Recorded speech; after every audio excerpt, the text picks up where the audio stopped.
All right, everybody. Thank you for tuning in to another episode of Word with Ty Brownlow. I am your host, Ty Brownlow. Remember, no one is worthless. No story is worthless. Today, ladies and gentlemen, I have as my guests Dr. Jamian Lovett and Lady Lovett. So put y'all hands together, y'all. Thank you. Thank you. Thank you for having us. No problem. Welcome to the show. Now, you all have a very interesting concept, a show called Love at the Lovett's Table. And it's such a powerful concept. Dr. Lovett, starting with you, can you just let us know what inspired you both to create this marriage ministry and what has the response been like from the community? First, again, thank you, Ty, for having us on the show. But what inspired the particular ministry in particular was, one, we understand that marriage is an important institution. And we understood that, biblically speaking, that society is built off of humanity, but humanity is built off of a strong marriage. This is how God instituted society. He built humanity through marriage. Adam was alone, and he said it wasn't good for man to be alone, and so he brought him a woman, took him out of his rib, and then he instituted and ordained the first marriage, right? That's Genesis 2:20. And then so we understand that in order today to have a strong society, a strong humanity, you have to first have strong marriages.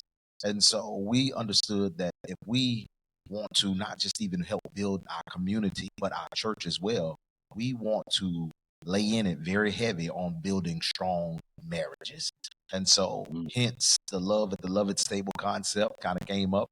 And Lady Lovett is huge on love stuff and marriage stuff and all that other good stuff. And here it is. She came up with some other concepts about bringing it together. And she says, we need a name. We need a name. I told her, I said, our name is our brand, if you would. And so that's where we coined Love at the Lovett's Table. Okay. And that's more than that. It's just having couples come together. A lot of times we go in our own little shell with each other and we're loving on each other, but not really expressing it and showing other couples how we love out loud. And I think Love at the Lovett's Table allows other couples to see Christian love loved out loud. And that's why we bring others to the Lovett's Table, just to show how we love each other out loud. Now, Lady Lovett, you just spoke something right there. Love out loud. Can you dive a little bit more into why loving out loud, especially for Christian faith, is very important, especially in today's time? Yeah. So I grew up in a very strict holiness church where you really didn't see the emotions and affection shown in church. So that I missed as growing up. Like, how do I show affection to my partner? How do I show affection to my husband, my children even?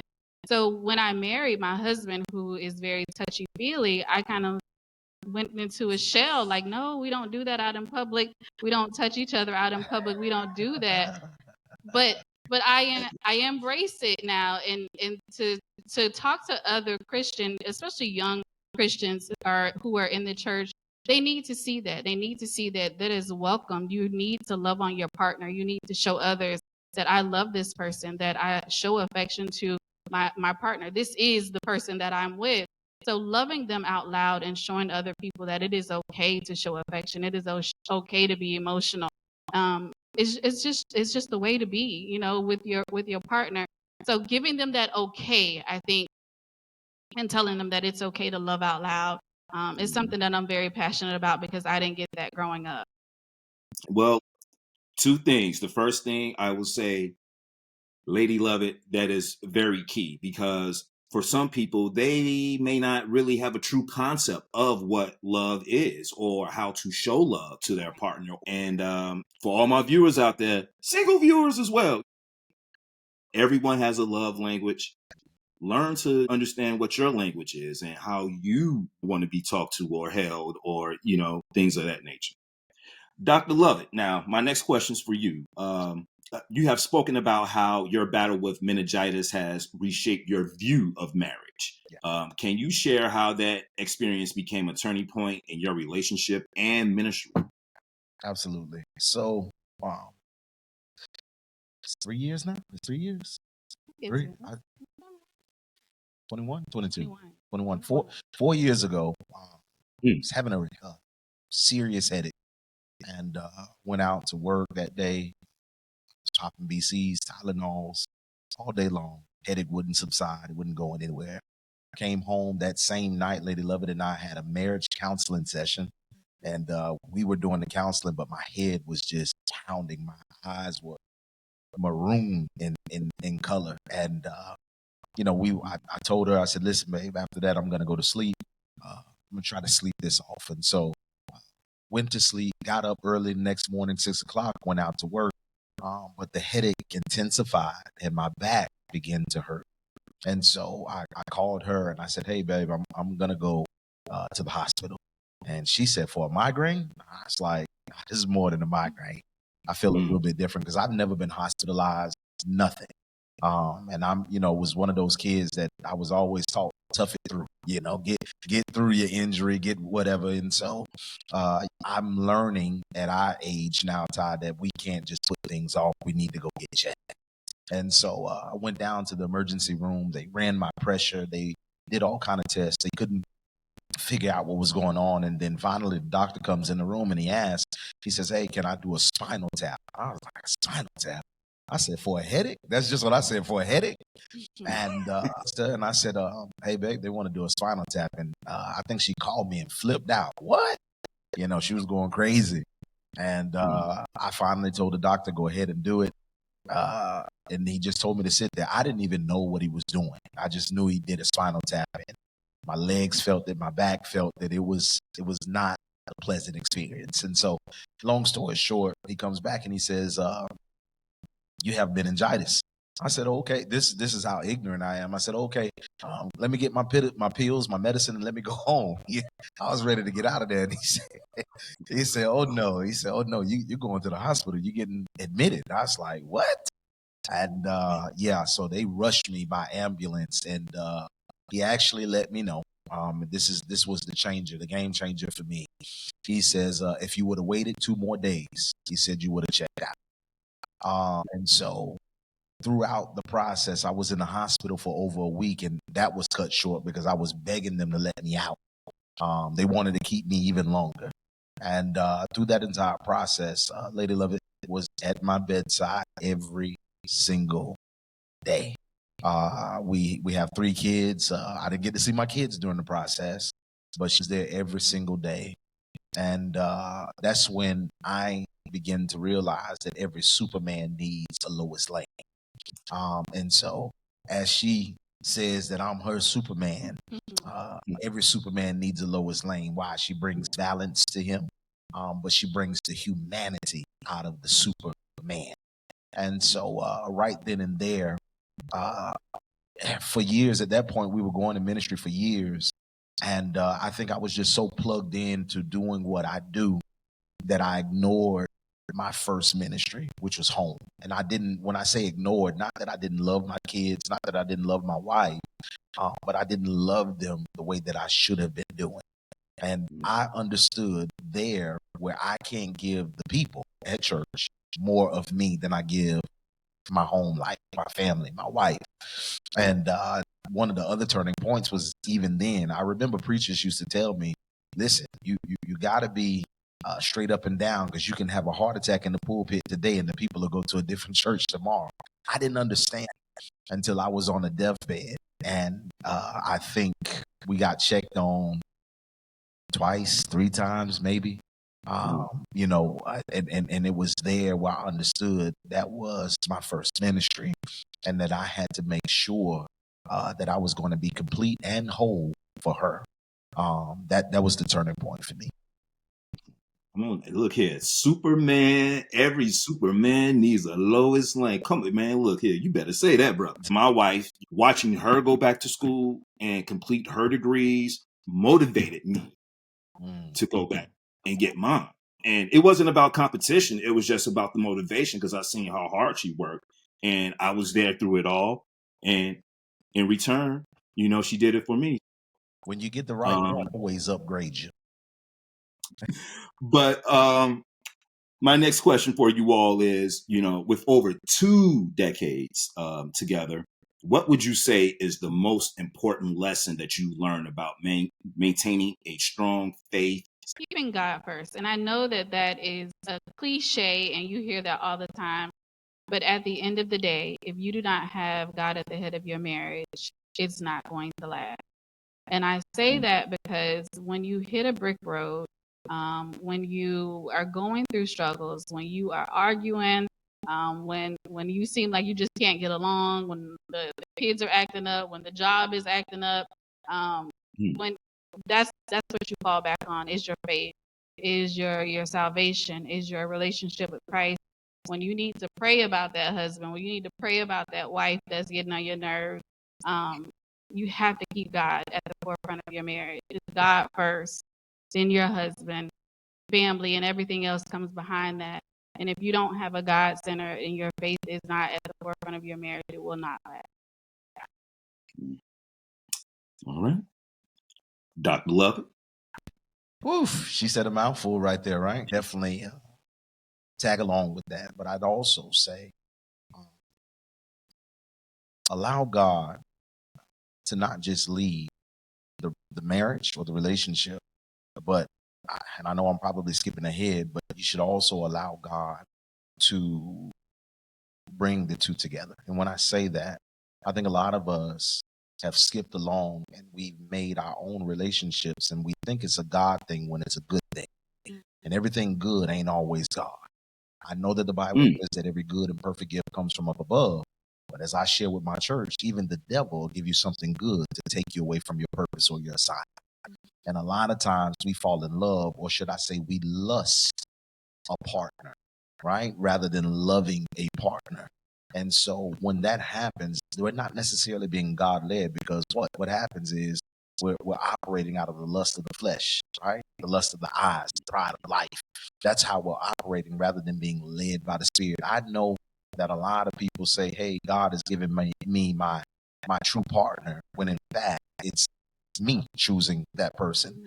But I can honestly tell you that under the pressure and the heat that we've withstood through the years, I know that this is a God thing. And I know that because the Bible says, and the two shall become one flesh, right? One flesh carries the connotation or the idea of uh, two different elements being fused together, not two sticks being glued together.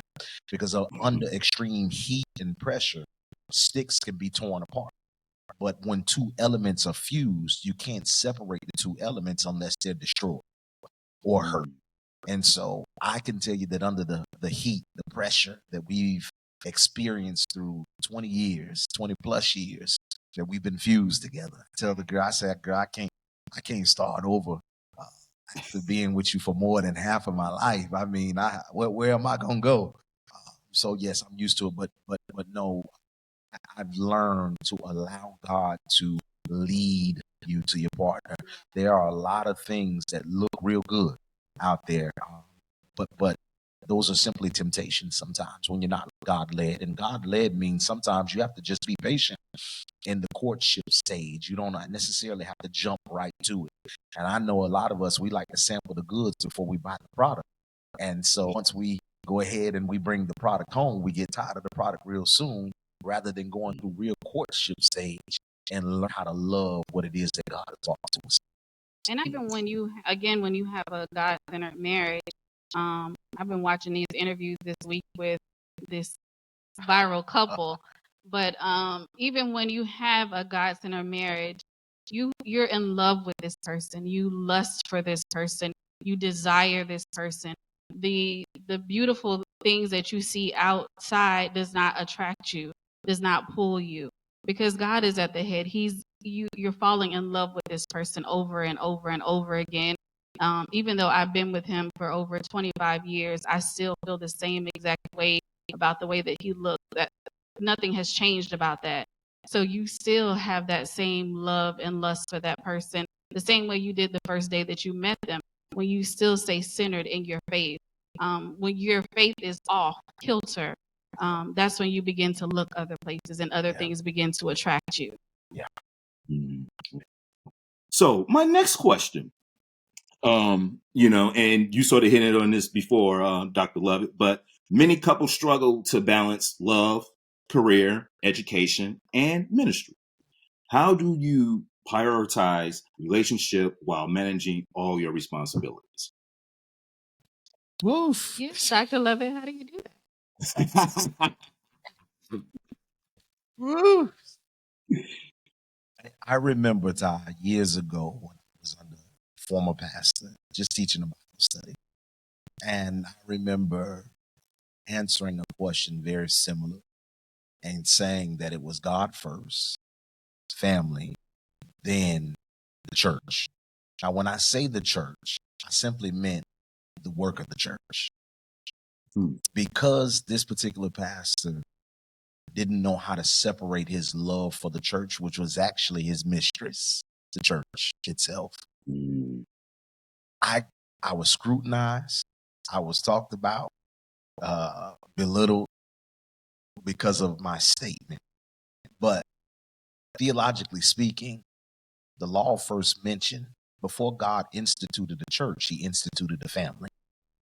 So when you look at the Bible and you see that it was God, then Adam and Eve, right? Then society. A church didn't come for a whole another few chapters or books, I should say, of the Bible, right? Book of Acts. So before the church actually got instituted, the work of the church or the church itself, God instituted the family, which means then that God gave man a garden to till. He told him to take care of it and everything therein, which means that that included his family. And so I'm not always the best at it, but when I study my word, I understand that now, because there were times because I was under an individual who put the church first over everything. So for a season of my life, I did the very same thing because that was all I knew. But until I started understanding that, God put this woman on my side for a reason, right? My help me. And they are not to be neglected, right? Because I'm to love her as Christ loves the church, right? I understand that she has to come first before any and everything. And so as of late, what we started to do is we instituted not just date nights, right? But check-ins. So when we get down to have a date night, before we get down to love at I love it table, we have to do a self checkup, right? What's business like? What is work like? What is everything going? What's going on? And we go down this checklist, and whatever's out of order, we try to fine tune it until it's in order, right? But understanding that at that time, it's us. It's not church. It's not work. It's not career. It's not aspirations because she has to be my aspiration, right? And so when we get there at that table, it's all about her. And when I understand that aside from Christ himself, that she should be the first and foremost in everything I do, everything else will fall in place, right? She's a part of that kingdom gift that I got, right?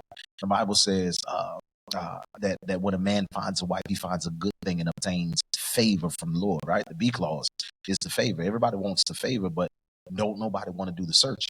And so here it is when I finally got the time to settle in on what God gave me, even though I wasn't the best nurturer at first. I come to understand that when this church is gone, when people are gone, when I go home, that's who's going to be at the house.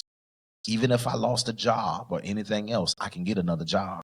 I can go to another church, but I can't get another kid. So that's balance it, making sure that she's first. And she may not always feel like it, but I tell her all the time, girl, you at the forefront of my mind. Just, hey, I promise you, you ain't number 2, 3, 4, 5, or 6. You are at the forefront. But I can tell you this, Ty, as a man who has to balance a lot, it can be very testy and it can be very stressful if a man doesn't learn how to get in his lane and run the race at his own pace. If he allows life to dictate to him how he should go, he's going to miss what God has for him in this season. All right. So, Lady Lovett, same question. How do you balance that checklist?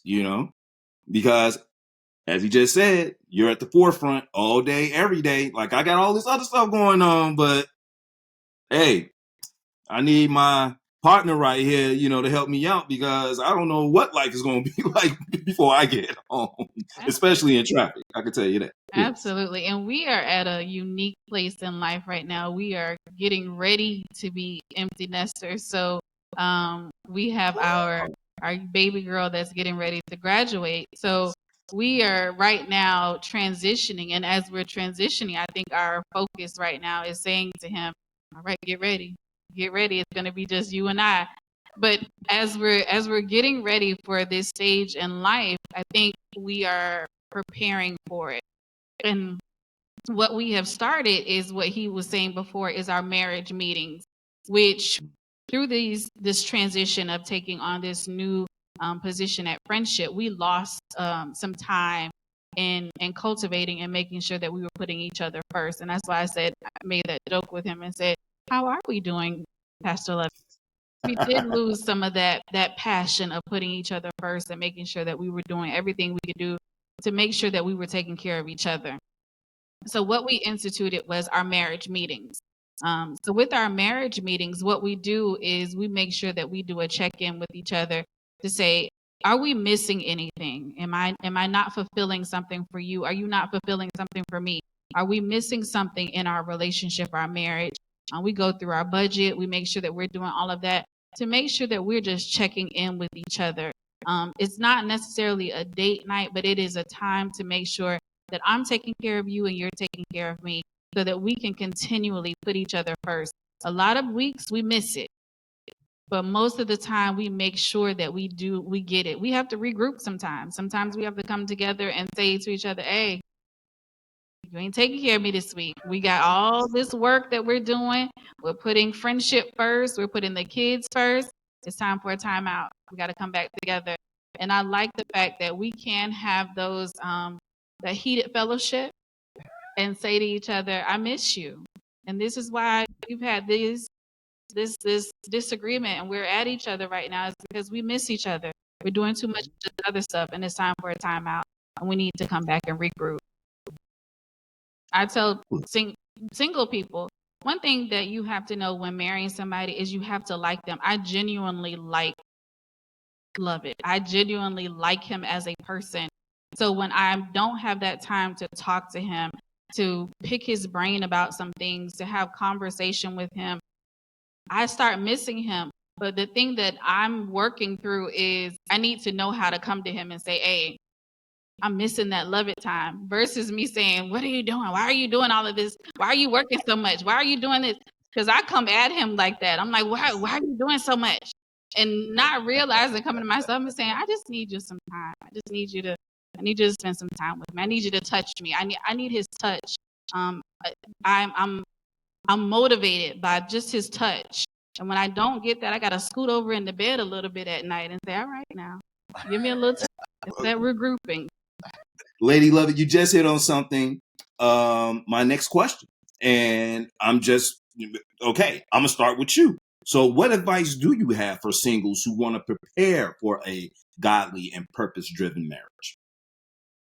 This is such a hard question because singles in 2025 are different than they were when I was single. The way that they date is different. The way that they what do we say courting back in the day? The way that they court is different. So it's so different, but the old school values and the old school ways that we did things, it still works. And that is my advice to my young ladies that we have here in our church is the old school ways still work. Make them pursue you. Be pursuable. And make sure that you are ready for marriage. Prepare yourself. Come with something to the table. Don't just wait for somebody to bring everything to you, but be pursuable. And when I say that, have your ducks in a row. Make sure that you are ready. Make sure that you are whole. Go to therapy. Make sure that all of your things that you were dealing with from your childhood, from your past, make sure that you're going through your healing process. And be pursuable. That's the word of the day today. Be pursuable. Be pursuable. Come on. Ooh. That should be a T-shirt. You should market that. There you go. All right. Okay. Well, Dr. Lovett, same question. For the men. For the Because men. that's the problem. The men aren't pursuing. When I look online and I see guys getting proposed to by females, I come from an era where the man was to pursue the woman, right? That's also how God designed the male and the female gender, right? But here it is, we're in a time where people are so thirsty to get married, right? That they propose to the male. And it's crazy to me, right? And here's the other thing. I think that even being single, you have to make sure that you're just not in love with the idea of marriage, but the institution of marriage itself. Yeah. It does say, till death do us part, for richer or for poor, through sickness and in health, right? I promise my love to you. So I think today, though, is we're also dealing with a generation, and I hate to say it, is that when the heat and the pressure is applied, we're dealing with a generation who wants to bail very quick. And so we were already having a high divorce rate amongst believers. But here it is now, even outside the church, divorce rate is happening so quickly where people are getting married and they're, they want to get it annulled just that quick in a month, or you have people that are going through a year and they're saying this just isn't for me. You have people who rush to the altar without even going through counseling about marriage. Why wouldn't you pursue somebody who has a blueprint to do what it is that you aspire to do? And so we're also looking at a generation who does not like mentorship, right? They have knowledge at their fingertips, so that the answer is either TikTok or Google, right? Rather than experience. But here's the thing about it, right? Because you ended up having a bad experience off of TikTok, now your experience dictates your expectation. So you don't get marriages for you. You don't think that everybody should be married. But God said, not the president, not the Secretary of State. God said it's not good for man to be alone. Now, do we have some instances where guys were eunuchs and lived a single life for their ministry? They do, but that is the exception to the rule. That's the top 1%, if any, right? But he said it's not good for man to be alone. And so I would say this. I do believe that we need more mentors for the generation today, and for those who are being single. If you're single, I would try to link up with somebody who's been successful in marriage, right? That can show you. And when I say successful, I'm not just saying that they put on from the outward, right? And just tell you that everything is peaches and cream and they don't never argue. Because if you don't never argue, I think it might be an issue. Like she said, we have some heated discussions. We have some disagreements. Heated fellowship. Fellowship. That's what it is. I'm sorry. Yeah. We have some heated fellowship. But we know how to bring it back together, right? We know how to bring it back together. And so I think that single people need to look at a blueprint, someone with a blueprint that says that's success right there, right? Maybe that is something I can pursue. They have to understand that the idea of marriage, it's real good, but the institution will always take work. The institution of marriage is going to be forever learning. We are evolving. We've been together. We were both in our teens all the way into our 40s now. And so we've evolved through all those decades, right? We became different people. I used to like, different things that I don't like anymore, right? I played ball. I was a baller. I used to love watching football and basketball on TV all the time. Now, if I turn on ID channel or give me a gangster movie and I'm good to go, right? I can sit back and I can chill just like that. But we've evolved, right? Things that used to make her happy in her 20s, they don't make her happy anymore. And so if you're not patient when you're single to learn another individual, right, over and over again, it's not going to work for you. But you have to have the mindset where you can say, I will be teachable. I will allow my spouse or my significant other to teach me how to love them the right way. So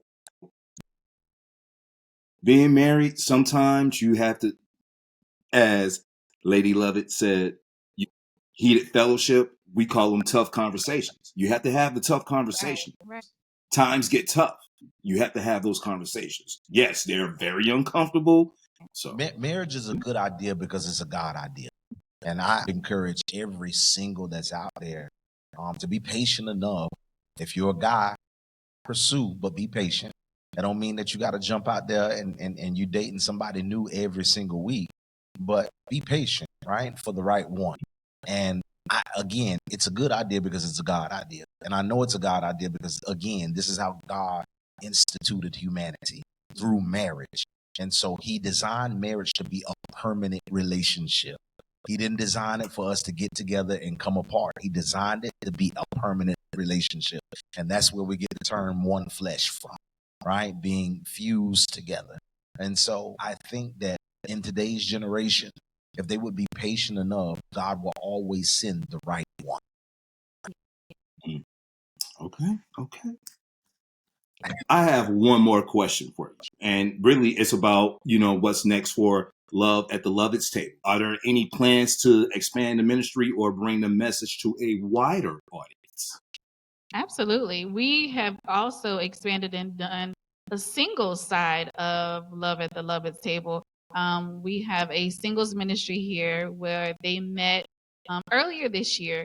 We didn't want to impose on them, so we let them go and do their own thing, but they're going to expand their ministry and kind of do more things. And still have the Love at the Lovett's table because at the end of the day, the goal is to get them married. So they're starting off single, but the goal is to take them through the process and hopefully make some connections and become married eventually. But Love at the Lovett's table is also going to grow. We are going to do a cooking class with them soon with Chef Lex out of Miami. So that's going to be our next event with Love at the Lovett's table. We just want to expand and grow with more couples. Right now we have about 20 couples that are committed to our group, and we just want to continue to grow. Yeah, definitely looking at taking it bigger. We even explored a potential podcast. I'm not sure if we are or we aren't. We are extremely busy. Yeah. And when I say extremely busy, we are extremely busy. But we've explored it, but we want to make sure that what we've ascertained through these years, we can give it back to other couples and or singles, which is why Love at the Lovett's table is so important for us. Love it from the Lovett. Okay. If anyone is really looking to get in contact or to just learn more about what you all have going on, how can they do so? So you can hit us up. You can either go through our website, which is WPB.org. You can download our app, which is FMBC WPB. You have everything that we do here at the service, at church. You have our Bible studies. You have our Sunday services. But you also get kept up to date with all of our different events on the inside. You can hit me up at I am J Lovett on Instagram or Jamian Lovett on Facebook. You can hit up Lady Lovett at Traveling Foodie on Instagram or Shakia Lovett on Facebook. And let's connect. I believe that God has something in us that we can share with the world. There it is. Get married. Learn each other. Get married. Live a wonderful life. For all my Supermen, go out there and get you a Lois Lane. All right. I really thank you all for, joining me today and dropping some jewels for my audience out here. I greatly, greatly appreciate it. And ladies and gentlemen, that is our time today. I have been your host, Ty Brownlow. Remember, no one is worthless. No story is worthless. You can follow me on all social media platforms at Word with Ty Brownlow. We out. Peace. Thank you. Thank you.